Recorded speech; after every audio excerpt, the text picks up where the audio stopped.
di mana pada pagi hari ini kita dapat berkumpul dalam keadaan sehat walafiat untuk menghadiri acara seminar laporan hasil praktek kerja gizi masyarakat. Pertama-tama, saya ucapkan terima kasih untuk Dr. Agus Sutarto selaku Kepala Puskesmas Sumberwringin dan Ibu Elna Rijawati AD dan Ibu Safira Maksita Maharani SKM selaku pemimpin lapan dan juga Ibu Iken Nartika Dini SKM Plus selaku dosen pembimbing akademik dan serta audiens sekalian. Selanjutnya saya akan membacakan susunan acara pada pagi hari ini. Yang pertama, pembukaan. Yang kedua, presentasi laporan hasil akhir. Dan yang terakhir, sesi diskusi. Sebelum kita masuk pada susunan acara yang kedua, yaitu marilah kita buka acara pada pagi hari ini dengan bacaan musalah bersama-sama. Bismillahirrahmanirrahim. Sebelum pemaparan laporan hasil akhir, izinkan kami memperkenalkan diri terlebih dahulu. Yang pertama yaitu saya Yuliani Lestari, NIM 2001. Dan saya sendiri Andi Prajuski dengan NIM akhir 2005. Perkenalkan saya Rita Sari dengan NIM akhir 2015. Saya Federa Timur Aulia dengan NIM 2030. Saya Sefer Abdullah dengan NIM 2032. Saya Dini Nurweti dengan NIM akhir 2068. Saya Nanda Febrianti dengan NIM 2070. Baik, selanjutnya memasuki bab 1, dipersilakan untuk kepada teman-teman.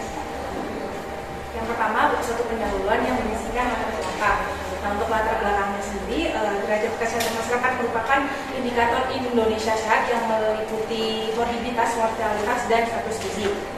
Nah, dalam meningkatkan maupun mempertahankan derajat kesehatan masyarakat, beberapa upaya dilakukan pemerintah guna mencegah terjadinya suatu penyakit pada populasi tertentu yang melibatkan ahli kesehatan yang berkompeten. Tentunya di sini puskesmas merupakan hal yang penting juga dalam kesehatan masyarakat itu sendiri, karena puskesmas merupakan fasilitas pelayanan kesehatan terdekat di masyarakat yang menyelenggarakan upaya kesehatan masyarakat dan upaya kesehatan perseorangan tingkat pertama. Nah, salah satu kelompok umur yang rentan mengalami masalah kesehatan itu adalah remaja, karena masa peralihan dari masa anak-anak ke remaja ini terjadi penambahan kebutuhan zat gizi mereka dan diikuti juga mereka yang mengalami masa pubertas sehingga membutuhkan zat gizi yang sesuai dengan angka kecukupan gizi. Untuk masalah kesehatan pada remaja, salah satunya yang sering diderita remaja itu anemia. Seperti yang kita ketahui, anemia ini merupakan keadaan di mana kadar hemoglobin di dalam darah kurang dari 12 gram per desiliter. Untuk prevalensinya sendiri di Indonesia terjadi peningkatan angka penderita anemia dari tahun 2013 ke 2018. Untuk 2013-nya sendiri di angka 18,40% dan 2018 32%. Nah, ini juga didukung dengan SKRT Survei Kesehatan Rumah Tangga yang menyatakan bahwa remaja putri itu penderitaan anemia di angka 57,1%. Nah, untuk anemia di Kecamatan Sumberwringin sendiri di wilayah kerja Puskesmas Sumberwringin ini di angka 37,9%. Selanjutnya ada pun urgensi dari anemia, yang dimana remaja putri ini merupakan generasi penerus bangsa yang dimana kita harus mempersiapkan sejak dini untuk penerus remaja yang generasi penerus bangsa yang baik, yang dimana generasi penerus bangsa yang kreatif, berdaya saing dan produktif. Maka serta status gizi remaja harus ditangani sedini mungkin menurut Kemenkes RI pada tahun 2012. Adapun kaitannya menurut UNICEF 2021 yang dimana menyebutkan bahwa anemia pada remaja putri ini erat kaitannya dengan hasil kehamilan serta kesehatan dan keberlangsungan hidup ibu dan generasi penerus bangsa. Adapun tujuan dari laporan hasil kami yaitu tujuan umumnya untuk meningkatkan pengetahuan dan kesadaran remaja putri dalam mengatasi masalah gizi di wilayah kerja Puskesmas Sumberwringin. Kemudian tujuan khususnya yaitu untuk mengidentifikasi masalah kesehatan menentukan prioritas masalah kesehatan, menentukan rencana kegiatan, melakukan implementasi kegiatan, dan mengevaluasi hasil kegiatan. Untuk yang selanjutnya yaitu bab 2 mengenai tinjauan pustaka, di mana di sini ada konsep analisis situasi, konsep prioritas masalah, konsep perencanaan, implementasi program kesehatan, evaluasi program kesehatan, mengenai pengertian dan tanda gejala dari anemia, adapun dampak dari anemia yaitu jangka panjang dan jangka pendek, lalu ada pencegahan untuk anemia, dan yang terakhir perilaku yang berhubungan dengan anemia. Yang selanjutnya yaitu bab 3 metode kegiatan. Yang pertama analisis situasi dan prioritas masalah, di mana analisis situasinya ini kami menggunakan data sekunder yaitu data dari puskesmas, data terbaru dan hasil wawancara dari beberapa tenaga kesehatan yang ada di puskesmas. Nah, setelah kita melakukan analisis situasi, kita sudah mengetahui beberapa masalah yang ada di Kecamatan Sumberberingin. Kemudian kami menentukan prioritas masalah menggunakan metode USG atau urgency, seriousness, dan growth dengan cara fokus group discussion atau FGD dengan kepala puskesmas, ahli gizi, 2 petugas Promkes Gizi Masyarakat, dan 7 mahasiswa program Gizi Fakultas Kesehatan Masyarakat Universitas Jember. Sehingga dalam penentuan prioritas masalah ini ditemukan 3 masalah gizi, ibu hamil, balita gizi kurang, dan anemia pada remaja. Untuk prioritas masalah ini selanjutnya dilakukan penyebaran instrumen kepada subjek terkait sehingga dapat diketahui faktor penyebab dari masalah tersebut dan sehingga bisa dilakukan intervensi dengan cepat.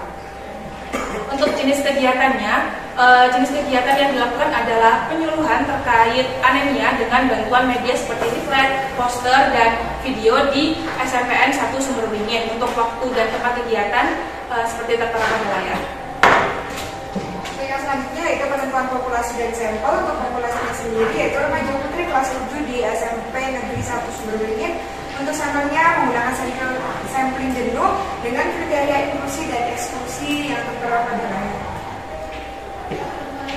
Selanjutnya yaitu definisi operasional dengan variabel pengetahuan, identification of performance, evaluasi proses, dan juga efektivitas kegiatan. Dan selanjutnya ada data dan sumber data. Untuk data sendiri ini ada 2 jenis, yaitu data primer dan data sekunder. Untuk data primer ini kami dapatkan dari hasil wawancara kepada sasaran, yaitu siswi kelas 7 SMPN 1 Sumberberingin. Dan untuk data sekundernya ini kami dapatkan dari data kesehatan mengenai prevalensi anemia yang ada di data puskesmas Sumberberingin. Adapun teknik dan instrumen pengumpulan data. Yang pertama teknik pengumpulan. Teknik pengumpulan ada 2, yaitu data sekunder dan data primer. Data sekunder diperoleh dari pihak puskesmas Sumberberingin yang dimana kami melakukan USG untuk menentukan prioritas masalah. Kemudian data primer melalui wawancara dan mengisi lembar kuesioner yang telah disediakan. Kemudian untuk yang instrumen pengumpulan data, kami menggunakan instrumen pengumpulan data berupa lembar kuesioner. Kemudian teknik pengolahan, analisis, dan penyajian data. Teknik pengolahan data ini data-data yang sudah didapatkan kemudian diolah dengan langkah-langkah pemeriksaan data, pemberian kode, penilaian, memasukkan data, dan tabulasi data. Kemudian teknik analisis data. Penelitian ini menggunakan teknik analisis data univariat dengan mendeskripsikan variabel penelitian dalam bentuk distribusi, frekuensi, dan presentasi. Kemudian yang terakhir ada teknik penyajian data. Penyajian data ini merupakan proses penyusunan dan penyajian data dalam bentuk yang jelas dan mudah dipahami. Kemudian peneliti ini juga menggunakan 3 bentuk penyajian data, yaitu bentuk tabel dan grafik yang kemudian dijelaskan dalam bentuk narasi. Baik, yang selanjutnya ada komponen rencana kegiatan. Untuk prioritas masalah ditetapkan dengan menggunakan metode USG atau urgency, seriousness, dan growth. Kemudian untuk masalah yang dipilih setelah melalui analisis situasi sekunder dari Puskesmas Sumberberingin diketahui bahwa 3 masalah kesehatan yang berkaitan dengan gizi ada 3, yaitu anemia remaja, ibu hamil KEK, dan juga balita gizi kurang. Berikut merupakan problem tree di mana berdasarkan hasil ansih primer pada siswi kelas 7 SMP Negeri 1 Sumberberingin diketahui bahwa pengetahuan rendah ini memiliki presentasi 64,3%, di mana pengetahuan yang rendah ini dapat mempengaruhi sikap dan juga ketidakpatuhan terhadap konsumsi tablet tambah darah. Nah, ketidakpatuhan terhadap konsumsi TTD ini juga dapat menjadi salah satu penyebab terjadinya anemia, di mana dampak dari anemia sendiri ada dampak jangka pendek seperti tidak konsentrasi ketika belajar sebanyak 80,8% dan juga dampak jangka panjangnya pendarahan ketika melahirkan dan lain sebagainya. Kemudian untuk kegiatannya sendiri, kami di sini melakukan penyuluhan cegah remaja putri dari anemia atau yang disebut dengan penyuluhan ceria dengan sasaran seluruh siswi kelas 7 SMPN 1 Sumberingin dengan waktu selama 2 hari pada 14 September dan pada 15 September, di mana pada hari pertama dimulai pukul 10 sampai pukul 11 dan pada hari kedua dimulai pukul setengah 9 sampai jam 10 dengan tujuan umum dan kriteria evaluasi untuk meningkatkan pengetahuan remaja putri mengenai anemia sebesar 10% dari pretest dan post-test. Selanjutnya yaitu bab 4 dan bab 5 mengenai hasil dan pembahasan. Yang pertama ada analisis situasi dan prioritas masalah. Untuk yang pertama ini kami melakukan analisis situasi sekunder terlebih dahulu sehingga dihasilkan 3 isu masalah gizi. Yang pertama itu ada ibu hamil kek, yang kedua ada balita gizi kurang, dan yang ketiga ada anemia pada remaja. Karena kami tidak bisa mengintervensi ketiga isu masalah ini karena adanya keterbatasan waktu dan juga sumber daya, maka kami perlu melakukan analisis situasi, perlu melakukan prioritas masalah, yaitu kami menggunakan metode USD dengan hasil matriks yang sudah tertera di layar. Dan ini untuk urutan prioritas masalahnya, yang pertama ada remaja anemia, yang kedua ada ibu hamil kek, dan yang ketiga ada balita gizi kurang. Sehingga kami mengintervensi untuk masalah yang pertama saja, yaitu anemia pada remaja. Selanjutnya kami juga melakukan analisis situasi primer langsung kepada sasaran dengan hasil sebagai berikut. Untuk hasil dari instrumen tersebut, yang pertama ada keterangan subjek. Ini yang pertama ada nilai. Untuk sebagian besar dari responden itu nilainya normal, yaitu di angka 65,5%. Yang selanjutnya IMT, sebagian besar dari responden itu memiliki IMT normal dengan persentase 69%. Untuk pekerjaan ibu, rata-rata dari responden itu pekerjaannya sebagai ibu rumah tangga. Untuk pekerjaannya ayah, 41,4% dari responden itu pekerjaannya sebagai petani. Untuk suku ibu dan suku ayah, mayoritas untuk orang tua mereka yaitu sukunya Madura. Yang selanjutnya untuk menstruasi, mereka kelas 7 ini rata-rata semuanya sudah menstruasi, yaitu 86,2%. Untuk keluhan saat menstruasi ini mereka mengeluh tidak berkonsentrasi saat belajar, itu di persentase 60,8%. Di kunjungan ke pelayanan kesehatan seperti puskesmas, rumah sakit, dan pelayanan kesehatan yang lainnya, mereka menjawab ketika sakit mereka berkunjung ke pelayanan kesehatan terkait sekitar 93%. Selanjutnya ada aspek kesehatan lingkungan. Yang pertama, responden sebagian besar menjawab mengkonsumsi air bersih ulang sebanyak 38,3%, kemudian air PDAM sebanyak 25,8%, juga dari sumur bor sebanyak 16,1%. Kemudian responden sebagian besar menjawab memiliki WC sebanyak 86,2%, kemudian tidak memiliki WC sebanyak 13,8%. Kemudian responden sebagian besar menjawab membuang sampah pada tempatnya 89,7% dan tidak membuang sampah pada tempatnya sebanyak 10,3%. Kemudian responden yang tidak memiliki WC menjawab menggunakan WC umum sebanyak 44,4%, menggunakan sungai sebanyak 44,4%, dan lainnya sebanyak 11,1%. Kemudian responden sebagian besar menjawab terdapat jajanan tidak sehat sebanyak 72,4%, dan responden menjawab tidak terdapat jajanan tidak sehat sebanyak 27,6%. Sebagian besar responden menjawab terpapar asap rokok sebanyak 93,1% dan tidak terpapar asap rokok sebanyak 6,9%. Responden menjawab terpapar asap rokok dari ayah sebanyak 52,6%, dari saudara kandung sebanyak 10,5%, saudara dekat 10,5%, tetangga 18,4%, lain teman 5,3%, dan lainnya 2,6%. Kemudian responden menjawab terpapar asap rokok di lingkungan sekolah karena guru sebanyak 80,6%, karyawan 9,7%, dan teman 9,7%. Berikutnya adalah aspek perilaku, di mana aspek perilaku ini ada 3 komponen. Yang pertama terkait pola makan, di mana diketahui terdapat 62,1% responden ini makan dengan teratur, yakni 3 kali sehari, dan juga sebanyak 37,9 responden makan tidak teratur sebanyak 1 sampai 2 kali sehari. Adapun untuk sumber yang dikonsumsi yaitu ada sumber karbohidrat. Kebanyakan responden itu mengkonsumsi nasi sebesar 96,6%, dan sumber protein hewani yang dikonsumsi adalah telur sebesar 55,2%. Untuk sumber protein nabati yaitu tahu tempe sebesar 55,2%. Untuk sayur yang sering dikonsumsi adalah sayur hijau sebesar 62,1%, dan buah yang banyak dikonsumsi adalah pisang sebanyak 51,7%, dan jambu sebanyak 48,3%. Sedangkan aspek pengetahuan terkait anemia sebesar 64,3% responden ini tidak mengetahui terkait dengan anemia. Sedangkan 35,7% responden mengetahui terkait anemia. Untuk aspek kepatuhan terhadap konsumsi tablet tambah darah sebanyak 86,2% responden tidak minum tablet tambah darah, dan 13,8% responden minum tablet tambah darah secara rutin. Selanjutnya untuk implementasi program kesehatan, di mana di sini kami ada tujuan umum dan tujuan khusus.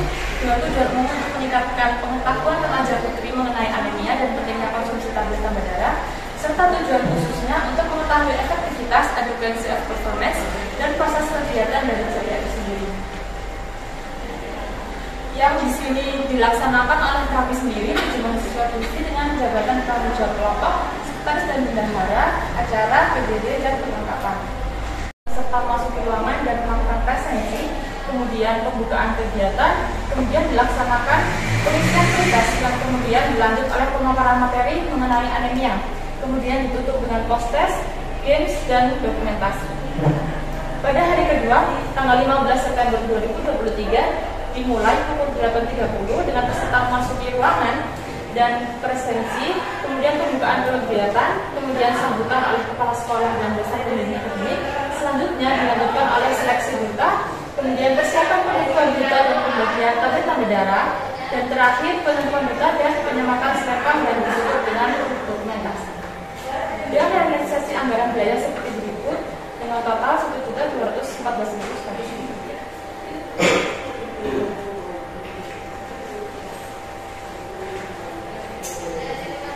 Kemudian ada evaluasi program gizi. Yang pertama ada adequacy of performance kegiatan, di mana target sasaran yaitu 37 peserta, di mana kita bisa memasukkan dalam rumus yaitu kehadiran sasaran per target sasaran dikali 100%, yaitu menghasilkan 78%, di mana bisa dikategorikan sukses dalam segi peserta atau sasaran. Kemudian ada antusiasme dan keaktifan peserta. Peserta mengikuti kegiatan dengan antusias dan fokus ketika penyampaian materi. Selain itu, peserta juga mengerjakan pre dan post test dengan baik. Kemudian peserta berperan aktif dalam rangkaian diskusi tanya jawab hingga ketika dimintai kesimpulan juga melakukan games. Kemudian ketepatan waktu pelaksanaan kegiatan, target pelaksanaan pada pukul 10 sampai 11 waktu Indonesia Barat, juga waktu pelaksanaan pada pukul 10 sampai 11 waktu Indonesia Barat, di mana ketepatan waktu ini sudah tepat. Kemudian ada efektivitas kegiatan, di mana yang pertama ada kriteria evaluasi. Evaluasi ini berikut peningkatan pengetahuan peserta terkait anemia.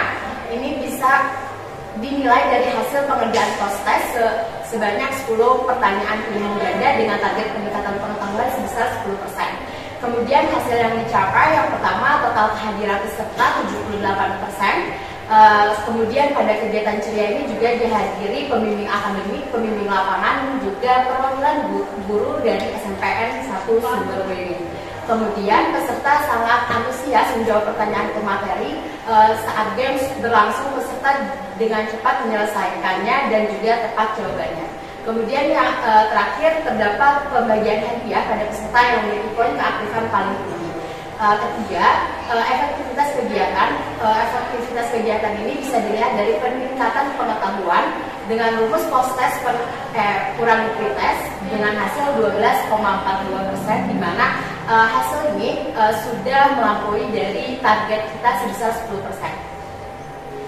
Selanjutnya ada pendukung. Yang pertama, pendukung internal, meliputi kelengkapan fasilitas berupa media dan peralatan, sumber daya dan sumber dana yang mencukupi. Yang kedua, pendukung eksternal, meliputi pembimbing akademik dan pembimbing lapang yang kooperatif.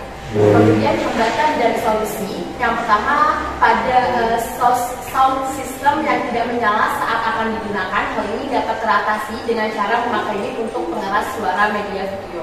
Kemudian yang kedua, terdapat pemadaman listrik di tengah kegiatan. Solusi yang diberikan adalah membuka pintu agar ruangan tidak terlalu gelap dan tanpa menggunakan mic.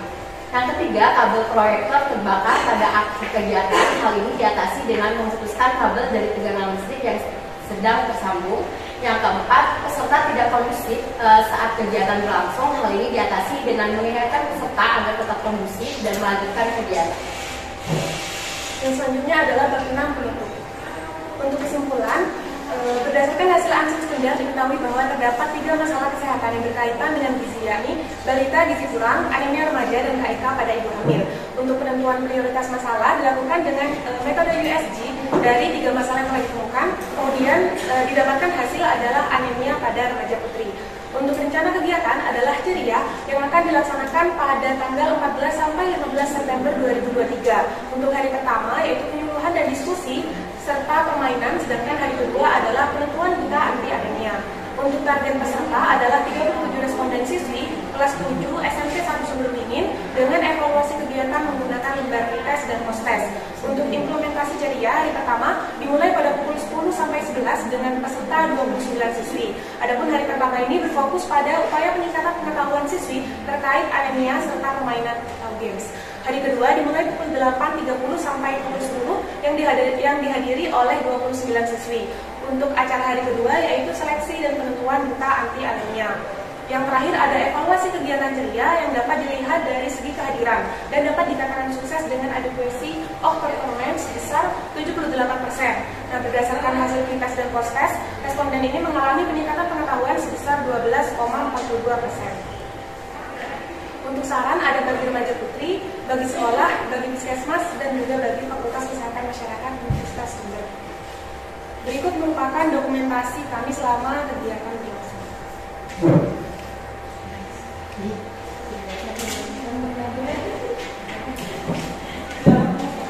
Baik, selanjutnya yaitu pemutaran video after movie kegiatan.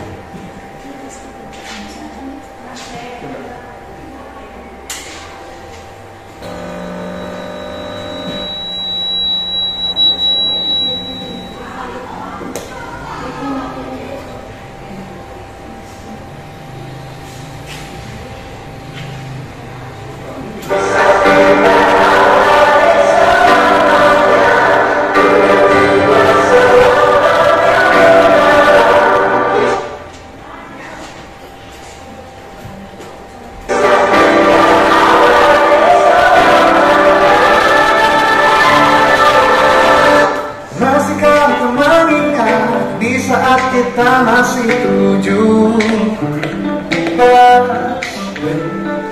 waktu dimana tanggal terasa sungguh meriah.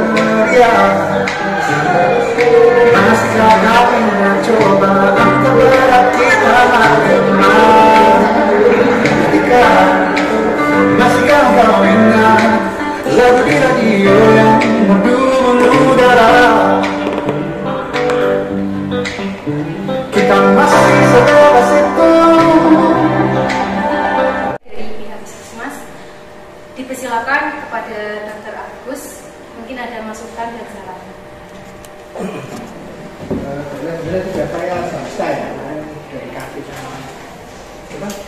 kira-kira ya. Ya, saya juga sebelumnya tanggapi, pertama saya ingin mengucapkan terima kasih dulu ya, karena kan ternyata dari hasil ya penggalian data itu banyak, ada gambar, nanti mungkin bisa kita manfaatkan ya. Nah yang menurut saya cukup menarik itu yaitu dulunya sendiri masih merokok ya, 80 berapa? Gimana saya mau membentuk KTN ya, susah juga ya. Tapi mungkin yang harus nanti ditindaklanjuti itu sepertinya kita belum dilakukan pemeriksaan anemia ya. Nah, itu nanti makanya nanti itu kan baru mungkin screening ya. Tapi saya cukup setuju ya apa yang sudah kerjakan ya, dan harapan saya mudah-mudahan nanti dilanjutin ya. Mungkin bisa ya, nanti kalau sudah lulus itu bisa kesini ya, gimana mantau kegiatannya ya kan, itu ya. Jangan ada 1 Juli ya, Juli di sini ya, itu ya. Selagi kita ini ya, tapi menurut saya sudah bagus ya, sudah ya, apa namanya, memang karena waktunya pendek, mungkin digali semua ya, tapi saya bangga ya. Nah, era saya mungkin ya nggak ada buat video, nggak ada ya. Yang ingin saya tanyakan sedikit ya. Ini berarti kamu kan ingin ini ada perubahan perilaku ya, harganya berapa 10%? Ya, tapi kan apa namanya, yang nilai kualitas dibandingkan pretest ya, artinya 12, pada harganya berapa 10%. Berarti kan memang sebenarnya merubah perilaku itu tidak mudah ya, mudah. Kalau secara akademis saya kurang paham ya, mengapa kok 10%, apa ya betul 10%, lebih tinggi lagi ya. Ya, ini sekarang kita bicara real datanya ya. Kalau kamu kemarin kan bicara data sekunder aja, itu masa sudah dilihat, sudah dilihat belum kan? Biasanya yang di sini itu kelas berapa, kelas 7, tapi di bulan-bulan ini ya, sudah dengan Agustus ya. Jadi ya memang perlu apa ya? Saya juga sudah baca caranya untuk puskesmas juga. Sebenarnya kalau penyuluhan tuh sudah sering, tapi ya namanya ya tahu sendiri kalau penjelasan itu bagaimana. Makanya dulu penting orang berdoa itu dari Surabaya. Surabaya udah pintar dibalikin lagi ya. Rumit gitu ya. Apa namanya? Ya memang terkenal kotanya seperti ini. Ya, kita itu stagnan itu. Ya. Nah, belum lagi sebenarnya ada lagi tuh yang harus kamu gali lebih dalam itu mestinya. Jadi ketika berapa 78% ya dengan kehadirannya. Kan sebelumnya tidak dikasih undangan, sudah diberitahu ya. Maksud saya gitu. Kalau pas yang di remaja, ini ngakui bisa dari remaja. Oh, yang jalan itu yang aktif Beringin sama Sukoharjo. Jadi, nah ya kegiatanmu kan ada kaitannya dengan mereka. Nanti kan bisa di. Saya juga terima kasih tapi ada dia dan macam-macam. Ya mudah-mudahan amalnya diterima. Karena kan ya bikin begini ya Pak mudah. Ya. Kalau dari saya nggak ada ini ya, anggaran saya menurut saya betul. Ya. Mungkin nanti kalau ada adik belajar lagi yang mau praktek, ya ditindaklanjuti. Ya, jangan apa. Karena apa-apa tuh kalau mandek di jalan ya sudah. Kamu pulang bulan. Nanti saya bukan dari kepala, saya nggak tahu yang melanjutkan apa ya itu. Ya. Ini bisa aja buat itu kan sudah kenal lama. Ya, mungkin itu aja dari saya. Ya, melalui saya juga ucapkan terima kasih. Ya, maksudnya ada di sini tuh ada apa ya? Maksudnya nggak sia-sia gitu. Dimasukkan ke puskesmas, menurut saya itu besar. Ya, bukan karena biar ahli gizi. Tanya aja sama ahli gizi ya, apa aja. Ini ahli gizinya 1, dulu 2. Sekarang ke bendahara ini pusing. Ya, nanti kalau apa sudah kerja kan baru tahu ternyata ya maunya banyak. Saya sebagai keluarga sendiri ya banyak, tapi menyuruh itu tak mudah. Ya. Tapi mau bagus. Ya, monggo. Baik, terima kasih atas saran dan masukannya untuk kepada Dr. Agus. Selanjutnya bisa dilanjutkan oleh Ibu Erna selaku pembimbing rapat. Assalamualaikum warahmatullahi wabarakatuh. Terima kasih atas waktunya. Jadi selama adik-adik di sini sudah sangat membantu ya untuk program-program sama kegiatan di SMP. Nah, untuk kegiatan ini dari puskesmas sendiri ya, kami sendiri sudah melakukan seperti screening itu sudah dilakukan secara rutin ya, tahun sekali. Kemudian juga pemeriksaan berkala juga dilakukan, pengumuman juga dilakukan. Untuk pemberian TPD ini sampai tambah darah untuk tambah darah ini memang sudah jadi program pemerintah ya.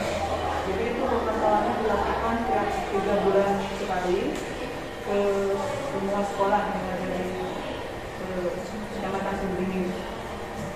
Di sini yang dijadikan sampel kan dari SMP sampai 1 ini sebenarnya ini sekolah yang lumayan ada lengkap sudah fasilitasnya gitu.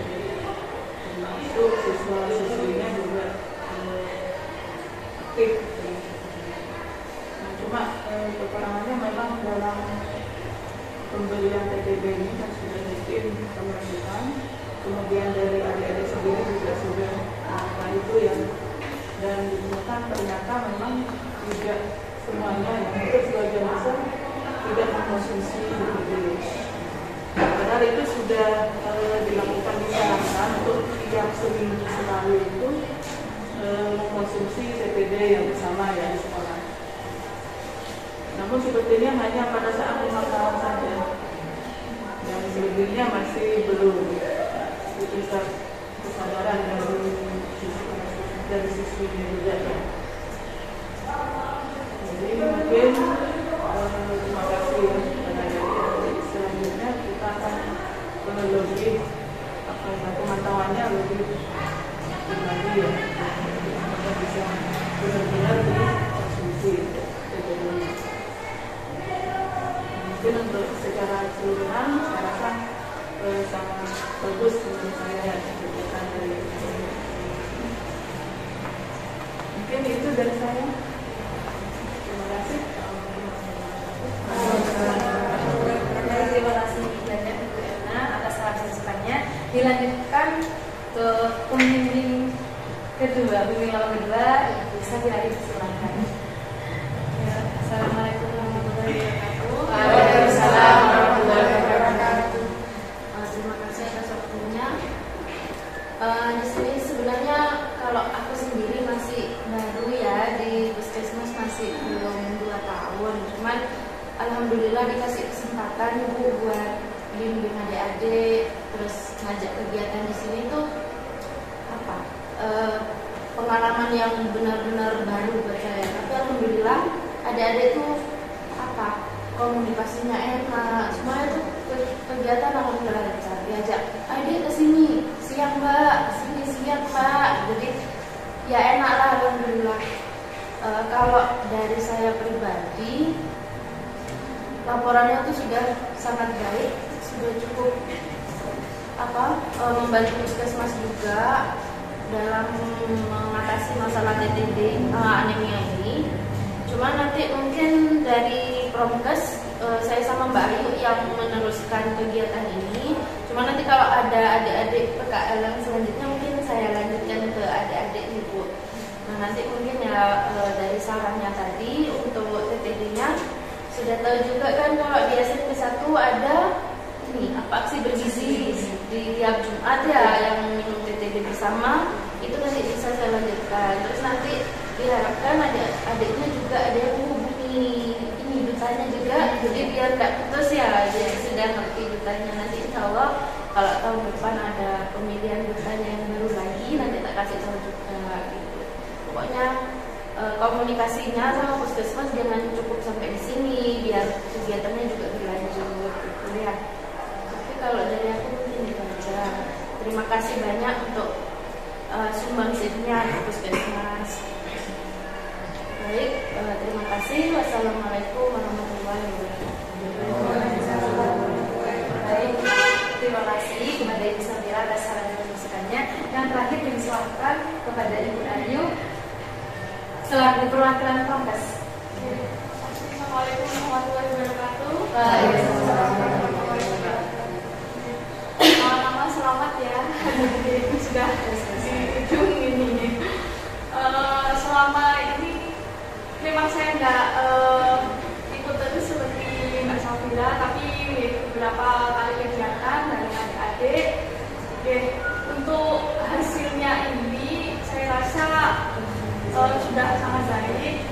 Oke, mungkin saya boleh nambahin sedikit. Tadi di latar belakang itu kayaknya kan ada ini data untuk angka kejadian anemia. Itu tahun 2013 sampai 2018. Mungkin saran saya dicari lagi literatur yang agak baru ya. Soalnya itu kan 13 sampai 2015 kayaknya sudah 5 tahun yang lalu. Mungkin nanti ditambahin atau untuk mungkin 2018 sampai 2022 untuk keseluruhan sudah bagus. Mungkin saran saya itu tadi untuk yang data dukungnya itu mungkin diperbarui biar tidak usah gitu untuk data angka kejadian anemia data dukung. Itu saja yang dapat saya sampaikan. Terima kasih. Baik, terima kasih atas saran dan masukannya dari Ibu Bayu. Dan yang terakhir dari Ibu Elna, dosen sebagai dosen. Kok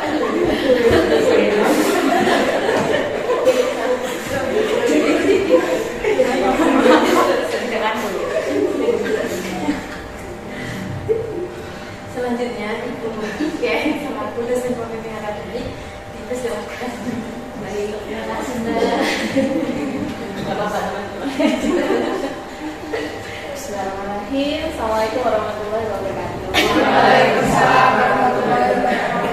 Terima kasih atas kesempatannya.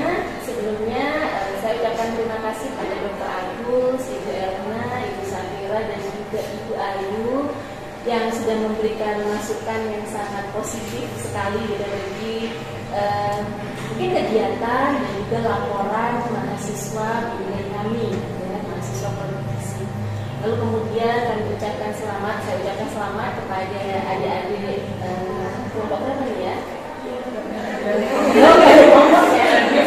Kelompok puskes yang Sumberringin gitu ya, yang sudah menyelesaikan tahap mulai dari pencarian permasalahan, lalu kemudian memprioritaskan masalah, kemudian merencanakan kegiatan sampai tahap intervensi dan juga melakukan monitoring evaluasi.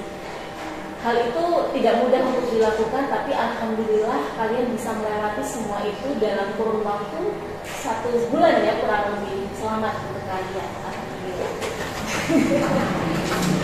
Lalu kemudian terkait dengan masukan, kemarin kita sudah berdiskusi ya panjang lebar ya, apa saja yang perlu dituliskan. Hanya saja memang ada beberapa miss. Kalau saya lihat overall ya secara keseluruhan sudah luar biasa, termasuk juga video yang kalian buat ini benar-benar ini ya bagus banget gitu ya. Jadi kita jadi bisa merasakan apa yang kalian lakukan gitu selama 1 bulan kemarin gitu ya. jangka waktu mungkin ini videonya 5 menitan ya, kurang lebih 5 menit gitu, kita juga bisa ikut larut gitu ya dengan kegiatan-kegiatan yang kalian sudah lakukan seperti itu. Sangat luar biasa sekali. Nanti kalian bisa upload ya, bisa di Instagram, bisa di tagging semuanya seperti Instagramnya. Oke, baik. Kemudian terkait dengan konten tadi masukan dari Dr. Agus, Bu Elna, Bu Safira, Bu Ayu di sini ya. Yang pertama, kalau saya lihat Anda masih belum menyampaikan terkait dengan kegiatan-kegiatan di luar kegiatan utama Anda, gitu ya. Jadi sebenarnya tadi kan banyak ya, selain Anda melakukan penyuluhan atau edukasi ke SMPN 1 Sumber Beringin, Anda lakukan kegiatan yang lain. Saya lihat di sini Anda masih belum sampaikan gitu. Nanti silakan bisa ditambahkan. Sudah masukkan ke hasil, tapi tidak dibahas secara lebih lanjut gitu ya. Cuman angka-angkanya aja yang kita lihat. Anda belum konfrontasikan dengan teori-teori yang sudah Anda dapatkan gitu ya. Kemarin itu saya juga bisa di sana, saya hanya menyampaikan itu apa dan hasil kerjanya dimasukkan, tapi belum dikonfrontasikan gitu. Kemudian terkait dengan target, mungkin dari puskesmas itu juga punya target dalam pemenuhan kepatuhan minum PPD. Anda bisa sampaikan itu. Misalnya saja ternyata nggak minum sekitar 80% ke atas ya. Nah, target puskesmas itu untuk kepatuhan minum PPD itu berapa persen target capaiannya? Apakah Anda sudah tanyakan di puskesmas? Sebenarnya ada di target capaian. Nah, itu 80%. Nah, itu kalian harus konfrontasikan itu. Yang minum harusnya 80% dari jumlah orang yang diberikan gitu ya, dari 100%. Tapi ternyata ini yang minum dari yang dikasih PPD itu hanya 20%-nya aja yang minum. Ada apa dengan itu? Itu kan perlu dikaji lebih lanjut. Dan itu juga bisa masuk ke saran gitu loh. Kenapa ya? Mereka udah dikasih PPD tambah-tambah darah, tapi tidak diminum sama sekali. Solusinya dari kalian apa gitu? Yang solusinya itu praktis, misalnya saja terkait dengan metode minumnya mungkin harus di depan gurunya atau di depan guru BK-nya, misalnya seperti itu. Karena ada kasus di beberapa tempat ya, kebetulan di Kabupaten Jember dengan etnis Madura juga. Itu ahli gizinya datang ke sana, lalu kemudian bilang pada saat memberikan tablet tanpa darah, sekarang kalian harus minum. Jadi 1 hari sebelumnya ahli gizi ini menyampaikan kepada pihak sekolah bahwa remaja putri harus sarapan terlebih dahulu, ya, wajib sarapan. Jadi besok ahli gizi akan memantau untuk minum tablet tanpa darah seperti itu. Jadi sudah ada instruksi untuk mewajibkan siswa terlebih dahulu sarapan di pagi hari, kemudian pada saat minum tablet tanpa darahnya dilaksanakan di sekolahnya langsung, jadi nggak dibawa pulang. Gitu. Itu mungkin bisa jadi saran ke depannya. Kemudian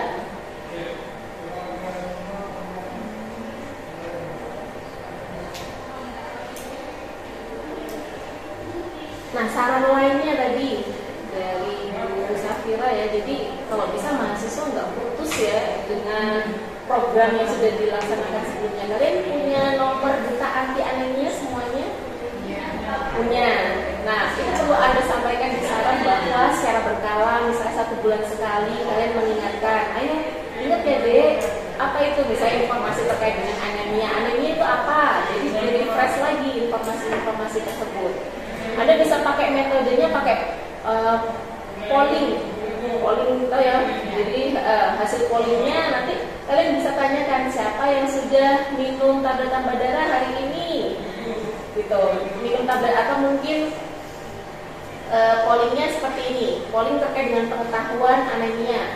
Anemia adalah A, B, C. Nanti kan bisa polling ya, klik A, B, C berapa persen. Kalau ada yang salah, kita bisa ingatkan. Oke, ada beberapa orang nih yang salah.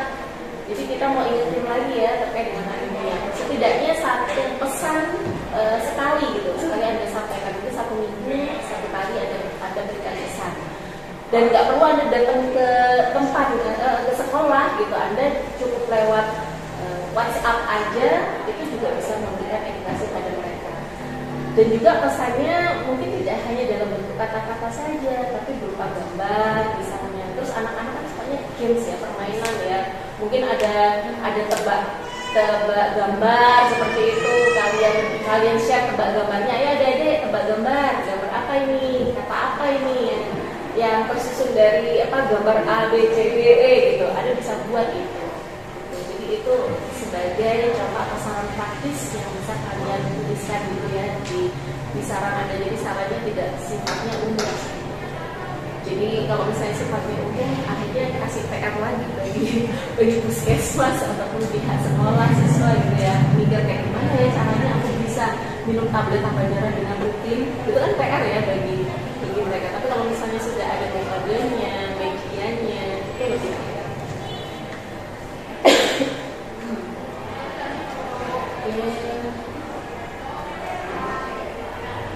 ya, barangkali itu saja dari saya. Selebihnya tadi saya sudah sampaikan, sudah cukup lengkap ya yang kalian tuliskan. Alhamdulillah.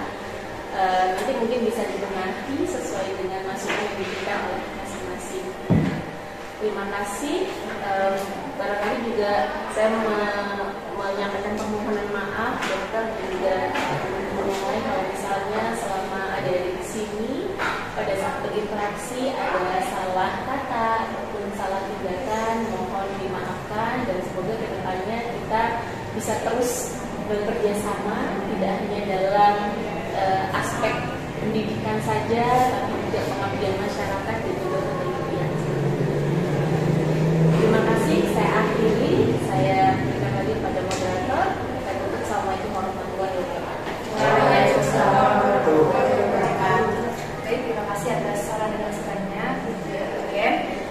Saya cukupkan diskusi pada pagi hari ini.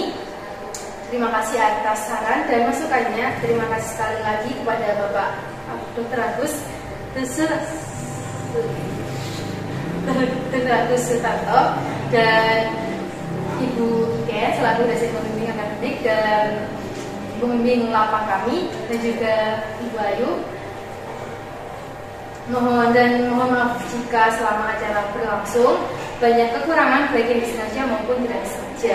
Marilah kita tutup acara pada pagi hari ini dengan bacaan hamdalah bersama-sama. Alhamdulillah. Akhir kata, wassalamualaikum warahmatullahi wabarakatuh.